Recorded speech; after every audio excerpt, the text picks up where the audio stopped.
Okay, alright. Welcome back to my YouTube channel. I'm Mandis Vlog. Eto, talagang matindi, mainit.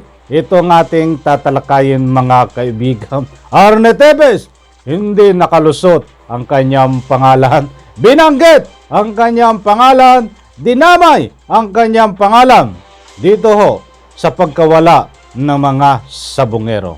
Mga kaibigan, laman ng video na yan ang ating tatalakayin. At kung bago pa lang po kayo sa aking maliit pa na YouTube channel, inaanyayahan ko po kayo. Please subscribe, sabay-sabay nating i-like ang video na ito kung nagustuhan niyo po.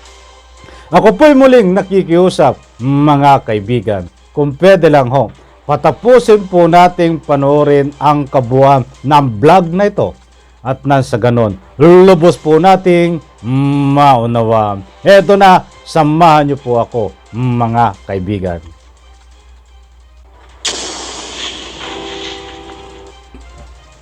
Inimbitahan nga daw ako dito dahil sa conspiracy na something. Sino yung congressman, sino yung ex-congressman, sabihin mo for the record of this committee. Kasi nagsabi ka naman, inamin mo naman na ikaw ang laki then yung iba, pangalanan na natin. Okay, ganito. Please go ahead. Ang alam ko rito, 6 kami na magkakilala rito. Okay, number 1 ako. So, number 2, Kepong Pineda. Number 3, kila Congressman Tevez. Hindi ko alam anong conspiracy yung sinasabi. Narinig ko lang yung pangalan ko noon. At pangalawa po, kung conspiracy man kalaban kay Boss AA, magkaibigan naman po kami. Kaya mamalamang hindi ako kasama dun. Matagal namin magkaibigan. Mr. Atongang, I just would like to remind you na kaya nakafocus sa inyong investigasyon. Dahil, naturalmente, doon last nawala, yung bago nawala yung mga tao, doon sa sabungan ninyo. Yes, sir. Your Honor. Before you want to destroy the credibility of whoever, kung anong klaseng tao si Inuno, I just would like to tell you na kaya nakasintro, baka sabihin mo na kayo lang ang pinagtutukan. Kayo talaga. Sa inyo talaga nakatutok ang investigasyon. Your Honor, Nangyayari. hindi ko po sinisira credibility niya. Pero, pwede po tapusin ko lahat. Sige. Makikita niyo po ang conspiracy rito. Sige. Sir? Gusto niyo po malaman Yeah, yung conspiracy. go ahead with the conspiracy. Patapin. That kung sinabi mo mga pangalan, bigyan mo ng mukha, bigyan mo ng kung sino yung congressman, sino yung ex-congressman, sabihin mo for the record of this committee. Kasi nagsabi ka naman, inamin mo naman na ikaw ang laki then yung iba, pangalanan na natin. Okay, ganito. Okay. Please go ahead. Ang alam ko rito, 6 kami na magkakilala rito. Okay, number 1 ako. So, number 2, Kepong Pineda. Number 3, kila Congressman Tevez. Number 4, hindi ko na alam yung mga kumpanya nila. Ex-Congressman Patrick Antonio. Number 5, kila Mayor Ella Nagaño. Number 6, kila General Cascolan. Plus 86. Masyadong mahirap, mabigat. Kung titignan nyo yung conspiracy rito, makikita nyo itong laban na to. Your Honor, nasabi ko naman, hindi ako, well, total, delikado rin naman ang buhay ko dyan. Bahala na kung ano man mangyari dyan. Papunta na rin kasi sa senaryo na talagang gusto nila. Thank you, sir. No, good afternoon. Sorry, I was very late. I came from another meeting. Inimbitahan nga daw ako dito dahil sa conspiracy na something, but hindi ko na narinig yung portion na yun because I fell asleep when I was watching the Senate hearing. I saw the first portions. So, if I may be enlightened on, hindi ko alam anong conspiracy yung sinasabi. Narinig ko lang yung pangalan ko noon. Just for the record, Congressman Tevez, during the first or second hearing, Mr. Atong Ang intimated that apparently there is a conspiracy from among the other licensees. Parang napag-isahan siya na sirain yung kanyang reputasyon. So, nabanggit ang pangalan mo, pangalan ni Bong Pineda, ni General Cascolan, at saka yung isa pang mayor, at saka yung iba. But lately, the statement of Mr. Atong Ang, sinasabi niya na Congressman Tevez. Yes, Your Honor. Ano lang, sabi ko, conclusion ko lang. Okay. Yan ang kanyang pakiramdam. Kaya to give you the venue to give your side para naman sabihin nyo, nabanggit yung pangalan ko. Hindi pala ako binigyan ng tsansa ng aking mga colleague dyan sa upper house na makapagsalita. Kaya, we deem it proper na imbitahan ka namin para mag-share ka rin ng yung side kung ano masasabi mo, Congressman Teves. Yes, una-una dagang salamat sir no for inviting me here, giving me the chance to makasalita naman sa side ko. Unang-una, hindi po ako licensee at pangalawa po, kung conspiracy man kalaban kay Boss AA, magkaibigan naman po kami. Kaya malamang hindi ako kasama dun. Matagal namin magkaibigan. Yun lang. Thank you. Okay, alright. Dito po, Amir, sorry. Dire-diretso na po tayo mga kaibigan. Talagang matindi, mainit. Itong ating tatalakayin sapagkat nabuksan muli at napakainit na pinag-uusapan sa social media ho ito na pagkakahuli ng 6 na sabungero. Kumpirmado as ang sorry pagkakahuli ng dumukot sa mga nawawalang sabungero na may patong bawat isa na titig 1 milyon. So 6 ho sila, 6 na milyon po ang ginastos ng gobyerno para mahuli lang. Yung ika nga po, according sa PNP, yung reward money ay may ibibigay ho diyan po sa mga informante. Instant millionaire. Okay, paunawa, disclaimer mga kaibigan. Ito pong video na ito na nakikita nyo si Arnie Teves nandiyan sa Senate hearing. Ay ito po ay 1 year ago na ang nakakaraan na kailangan po nating ipakita ng may batayan ho tayo sapagkat nabuksan muli ho itong kasong ito na nagbigay daan ho. Ito'y nagbigay daan ng pagkahuli nitong 6 na suspect sa pagdukot ho. That's why mga kaibigan, kahit medyo matagal na ang video na yan, ay kailangan po nating ipakita at nasa ganun po, paano tayo magkakaroon ng another pagtatalakay dito sapagkat ito ay matagal na ang usapin. Napakaraming anggulo nang pumasok dito. Paano ho natin ito matatalakay ulit kung hindi natin ipapakita ang mga nakaraan? Kung sana sa pulis, kung sana sa mga investigador, re-investigation. Pero hindi po tayo nag-iimbestiga dito. Nagtatalakay po tayo. Ginawa ko lang po yung halimbawa ng pag-iimbestiga. Re-investigation. Buti po tayo nagkakaunawaan at nang hindi tayo ma-fake news. Hoy! Talagang magandang Happy Sunday! Bago tayo dumako sa ating pinaka-highlight, Happy Sunday po sa lahat. Sa man sulok ng mundo kayo naroroon, mga mahal kong OFW, mga kababayan natin, diyan sa Pilipinas, maraming salamat po sa inyo sa walang sawang pagsuporta. Heto, sa hindi pa ho nakakapasyal, doon sa upload ko last night, pakipasyalan nyo po, pakilike lang, at maraming salamat. Importante po isang like sa mga video na ating ina-upload. Heto, matindi to at dalihin na natin ito at baka madali pa ng iba. Kumpirmado mga kaibigan na dinawit ni Atong Ang. Makikita nyo po dyan sa ruling ng video itong medyo singkit na ika nga po isang ano din po ito isang ang tawag dito Lord ng smuggling Lord ba ang tawag doon? Hindi, Emperor, mali, hindi pala smuggling. Ano to? Pasensya na, saka natin takuha nyo. Basta siya ay malalaki ang hinahawak na pasugalan. Biglang nawala tayo dun Tao lang tayo sa daming pumapasok sa ating isip. Ay bigla tayong nawawala minsan sa mga word. May ka nga po alam po natin dati, ba't biglang nawawala?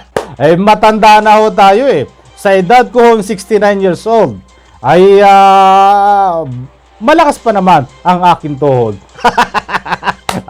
Maniniwala ho ba kayong ako 69 years old ho? ay nasa mukha naman. I'm 69 years old, pinanganak ako taong 1900. Ay, ba't Beno? Hindi ho yan ang ating topic. Dito tayo sa nawawala nga sa bungero. Na napakainit nating pinag-uusapan.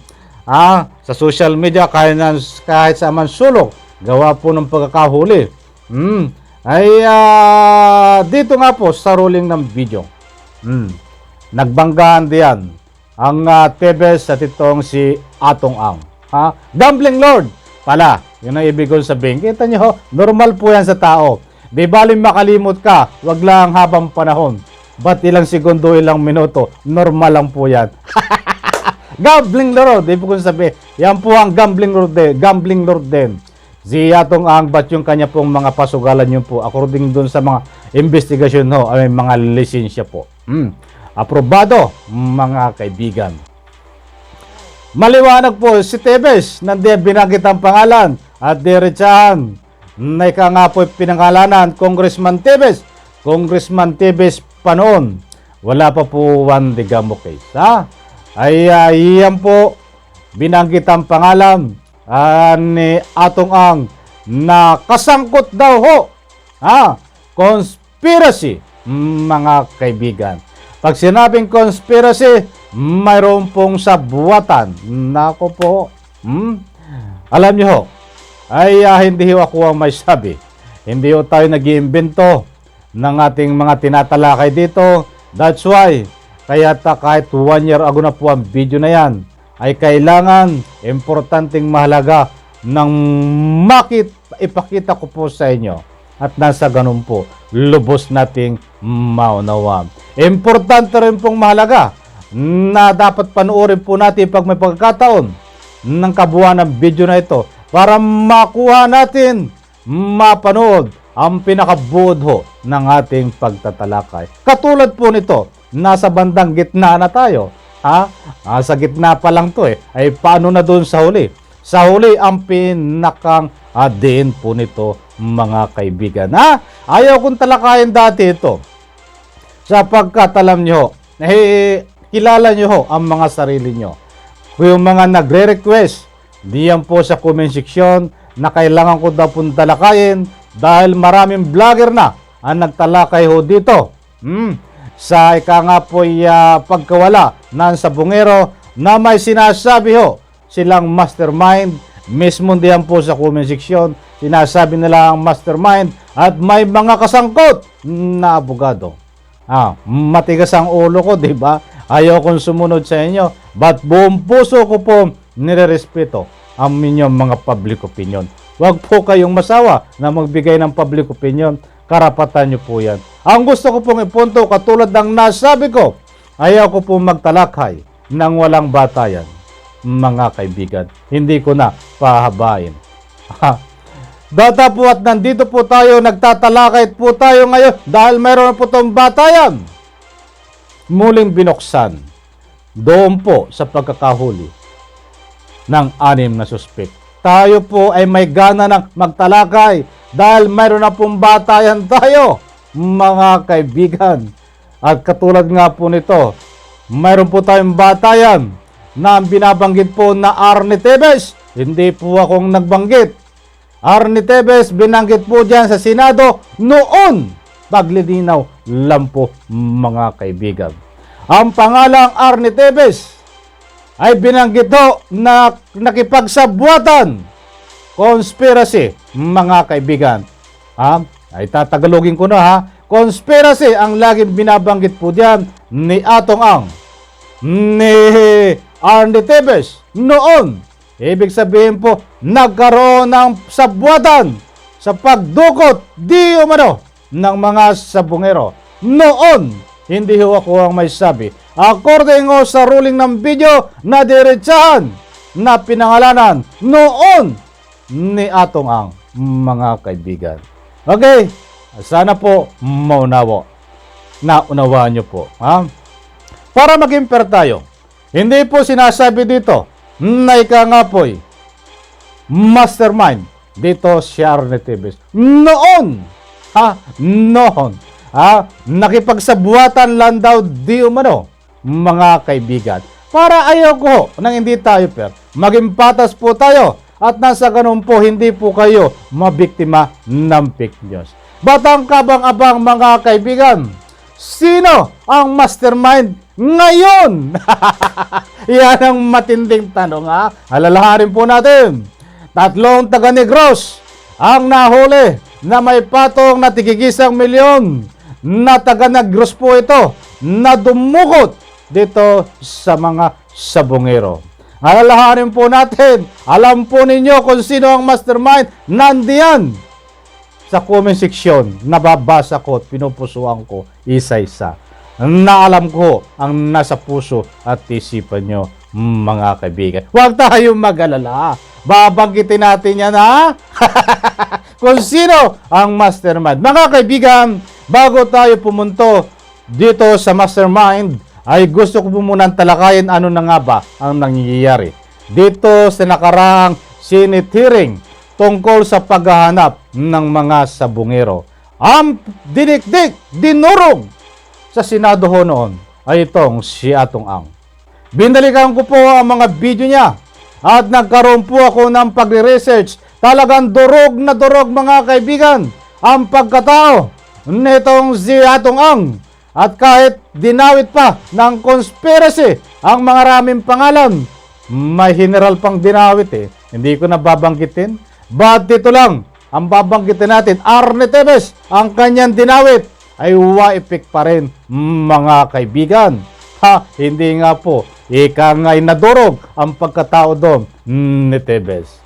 Ano ang nangyari? Bakit tinatalakay po natin mga kaibigan? Na yung po sa aking pagre-research, ito po si Atong Ang. According kay sa interview ni siya ang chairman nun ng ng Senate hearing kay Senador Bato. Kasi nakikita po naman natin diyan sa video ay walang kaukulang ebidensya para idiin itong si Atong Ang. Nasabi niya po doon, kaunting padaan lang, na ang mga testigo na lumabas noon ay walang kaugnayan dito sa pagdukot na mahigit 30 ata ito 30 na lahat mga kaibigan na mga nawawalang sabungero. I'm sorry kung nagkamali ako doon, but alam ko ho, nasa 30 na humigit kumulang ang sabungero na nawawala po. Wala daw pong kaugnayan ng mga lumabas na testigo doon ho. Na ika nga po'y tinuro si Atong Ang sa Senado. That's why na-dismiss po o hindi nakasuhan itong si Atong Ang. Ang tanong ngayon, mga kaibigan, malaking katanungan to. Mga kaibigan, uulitin ko. Pasensya na ho kayo kung palit-ulit ko ito dahil ito ang katanungan talaga. Kung na-dismisso o kung walang ikangay talagang matibay na ebidensya dito kay Atong Ang dahil maliwanag ang kanyang sinasabi na nagkaroon po ng sabwatan, conspiracy, ang mga tao na ikangapoy may mithiin na sila ho ay wasakin ang kanyang pagkatao sa pamamagitan ng isabong. Kung na-dismisso o ika nga po'y wala pong kaso na i-file dito kay Atong Ang, sino ngayon? Hindi pwedeng wala mga kaibigan. Sino ngayon ang plan B na dapat imbestigahan? Maliwanag, uulitin ko. Kung hindi na-file lang kaso, kung wala matibay na ebidensya dito kay Atong Ang, ay sino ngayon ang dapat kasuhan? Wala ba tayong ikangay plan A, plan B? Mga nagtasa gobyerno na nag-iimbestiga para mag-re-investigate ulit? Dahil maliwanag ho, hindi pala si Atong Ang Hindi pala si Atong Ang. Uulitin ko, hindi pala si Atong Ang ikangay mastermind, utak sa pagdukot ng mga sabungero. Matibay, kaya hindi na-file ang kaso laban po sa kanya. Ang tanong ay sino ngayon? Wala ba power ang gobyerno para mag-re-investigate para matukoy kung sino talaga ang utak dito. Mga kaibigan, dahil ito ho ay usapin na dapat pagtuunan ng pansin. Maraming buhay dito ang nawala na humihingi ng hustisya. Mga kaibigan, alam ko yung iba, may mga balita, bata hindi po kumpirmado to. Ay pala, pasensya na kung nagchismis ako. Dahil ito din ang pinapalabas sa social media. Yung iba ay nabayaran na, kaya bumaliktad. Pero may iba ho na desididong i-file ang kaso. Bakit ang gobyerno natin, mga kaibigan, kami po ay nakikiusap, tuunan po natin ang pansin din ito, hindi lang po katulad dito sa Digamo case. Dapat ito din po ay tuunan ng pansin. Alam ko, nakuha nyo po ang gusto kong ipunto dito. Dito, uulitin ko po, kung hindi ho si Atong ang ikangapoy, utak sa pagdukot dito, ay tayo po ba i-stop na? Ay maliwanag na hindi siya, maliwanag na talagang mayroon pang iba na tao na sangkot dito. Alam ko, nakuha nyo ang gusto kong ipunto. But anyway, abangan po natin, mga kaibigan, dito sa mga katanungan kong ito. Uulitin ko, huwag po kayong masawa na ulitin ko para na sa ganun po. Nandito po yung ating pinaka-highlight Kung hindi si Atong ang mastermind, bakit titigil tayo? Ay alam po natin na mayroong iba na mastermind. Bakit hindi natin ay pagtuunan ng pansin ito, mga kaibigan? Mga kaibigan, abangan po natin ito. Dahil katulad po ng nasabi ko sa inyo, kahit sabihin nyo diyan sa comment section, kahit alam na alam nyo ang mastermind dito, mag-iintay pa rin po ako na ikangapoy galing sa PNP, galing sa DOJ, galing sa sino mang ikangapoy sangkot dito sa pag-iimbestiga. Kung sino mang ahensya kinaukulan ang nag-iimbestiga po dito at nagpahayag po sila na banggitin ang pangalan ng mastermind dito, hindi po ako magdadalawang isip na talakayin po natin ito at banggitin din ang tunay na pangalan kung sino ang mastermind. Batang paliwanag ko lang po dito, mga kaibigan, noon ang pangalang Arne Tevez sa video na yan ay naisangkot ni Atong An sa pamamagitan ng conspiracy, pakikipagsabuatan ho, at nang sa ganon masira ang kanyang pangalan, durugin ang kanyang pagkatao, dahil ito po ang tinutukoy dito ay yung ikangapoy isabong. Mga kaibigan, maliwanag ang aking pong pinaliwanag sa ruling ng video na yan. Okay, alright, sana ho nakuha nyo ang gusto kong ipunto de vista dito, at abang-abang po tayo dito, at mamaya ho ay latest update. Mayroon po tayong binabalidate, kabang-abang ito tungkol dito sa pag-aresto kay Arne Tevez diyan po sa Timor-Leste, at samahan nyo din po ako dito. Ating alternate po ito, mga kaibigan, ang pagtatalakay din po dito sa mga nawawalang sabongero. Sana po, mga kaibigan, nakuha nyo ang aking gustong ipahiwatig sa ruling ng video na yan, at huwag po tayo magsawa na po magbigay ng public opinion diyan kung ano man ang inyong salubin. Shoutout po muna tayo, at nako, wala naman tayong oras, madali lang po ito, mga kaibigan. Buhat kay Gilbert Malakad, shoutout po at maraming salamat. Kaanday, shoutout mo kami sa Isla de Carabao, Romblon, Malakad family. Thanks, avid fan mo ako. Thanks. Okay, maraming salamat Gilbert Malakad ng Isla de Carabao, Romblon, Malakad family. Avid yung masugid nating tagapanood yan, mga kaibigan. Mga taga-Romblon, kumusta po kayo Sana po wag po kayong magsawa sumuporta dito sa maliit ko pa na YouTube channel. Okay, dito pa. 2 weeks ago, may binanggit na vlogger na si ano daw ang mastermind, si Tevez. Yan ang sinasabi dito ni Jel Caro. Romulo Magwad, shoutout po. Dalawa lang ang paniniwalaan namin na utak diyan. Di isang mayaman na singkit at isang politiko. Okay, ito pa. ito ay masugid din natin taga-subaybay, si Sarah Mahupil. Ma'am Sarah Mahupil, maraming salamat ho. At ito ay laging hindi ho nag-i-skip din ng ads. Shout out. God bless you, Sir Randy. Stay safe. No skip ads, ha? Sa lahat po na hindi nag-skip ng ads, maraming salamat po sa inyo. Ito ay from Japan. Lagi dito, kaya lang pasensya na, hindi ko mabasa yung kanyang pangalan kasi sulat Japan. Hindi ko maintindihan. Sir Andes TV po. Good morning, Sir Andy po. Noon pa yan rin ang hinabla ko po. Ang hinala ko. Kasangkot sigurado may kinalaman yan si Tebes. Kasangkot sigurado po. Wala nang ibang utak. Sino ba? TTG sa Negros. Wala nang iba. Kay Lorna Ribas. Ayan. Ito pa. Gilbert Malakad. Kandi shoutout kami sa isla. Ay, na-shoutout ko na. Shoutout again, Gilbert Malakad. At yan po mga kaibigan nating update. Okay, meron na pala. Maraming salamat po kung hindi po nabanggit ang inyong mga shoutout, pa-shoutout at mga pangalan at opinion. Sa susunod natin vlog, yan po ay ating ginagawa. Abangan lang po sa bandang huli mga kaibigan. Eto, at hanggang dito nating update. Abangan po ang ating susunod na vlog mamaya. Mamayang gabi na po yan. At ladies update naman dito sa pag-aresto kay Yarny Tebes. Kaabang-abang po yan. Happy Sunday po sa lahat. At pagpalain po tayo. Sabay-sabay po nating i-like ang video na yan. Palakpakan.